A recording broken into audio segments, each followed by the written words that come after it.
ಸರ್ಕಾರವನ್ನು ಮಾಡಿ ಅಭಿವೃದ್ಧಿ ಶೂನ್ಯ ಮಾಡಿ ಹಣಕಾಸಿನ ದಿವಾಳಿಯನ್ನು ಮಾಡಿ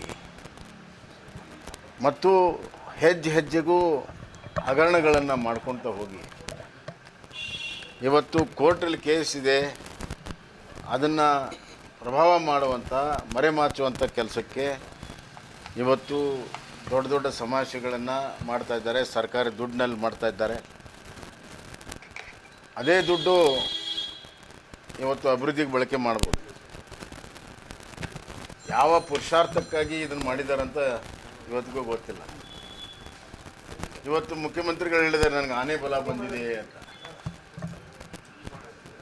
ಸ್ವಾಮಿ, ನೀವು ಆಗಲೇ ಮುಖ್ಯಮಂತ್ರಿ ಆಗಿದ್ದೀರಿ, ನೀವು ಜನರಿಗೆ ಆನೆ ಬಲ ತುಂಬಬೇಕು, ಜನರ ಬದುಕಿಗೆ ಆನೆ ಬಲ ತುಂಬಬೇಕು, ನಿಮಗಲ್ಲ.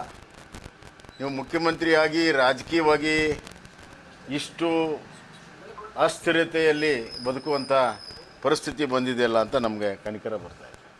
ನಿಮ್ಗೊಂದು ಸಮಾವೇಶ ಬೇಕಾ ನಿಮಗೆ ಬಲ ತೊಗೊಳ್ಳೋದಕ್ಕೆ ಮುಖ್ಯಮಂತ್ರಿಯಾಗಿ? ಸರ್, ಬಿಜೆಪಿ ಪಾದಯಾತ್ರೆ